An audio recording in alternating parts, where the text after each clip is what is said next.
The first Bible reading comes from Romans chapter 8, verses 26 to 30. In the same way, the Spirit helps us in our weakness. We do not know what we ought to pray for, but the Spirit Himself intercedes for us through wordless groans. And He who searches our hearts knows the mind of the Spirit, because the Spirit intercedes for God's people in accordance with the will of God. And we know that in all things God works for the good of those who love Him, who have been called according to His purpose.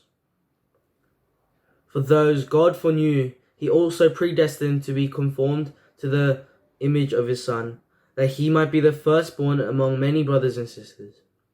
And those He predestined, He also called.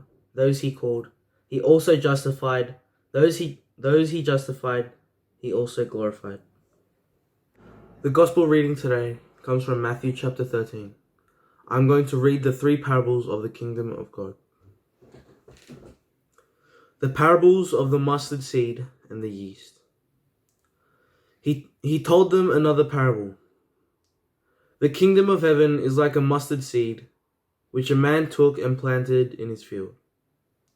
Though it is the smallest of all seeds, yet when it grows, it is the largest of garden plants and becomes a tree, so that the birds can come and perch in its branches.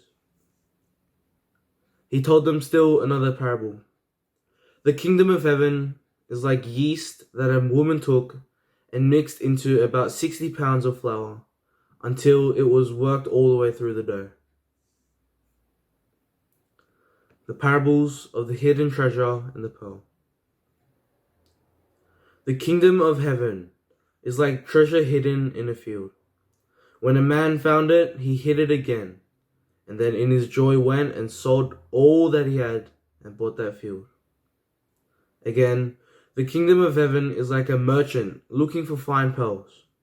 When he found one of great value, he went away and sold everything he had and bought it. The parable of the net. Once again, the kingdom of heaven is like a net that was let down into the lake and caught all kinds of fish. When it was full, the fishermen pulled it up on the shore. Then they sat down and collected the good fish in the baskets, but threw away the bad. This is how it will be at the end of the age. The angels will come and separate the wicked from the righteous and throw them into the blazing furnace, where there will be weeping and gnashing of teeth. Have you understood all things? Jesus asked. Yes, they replied.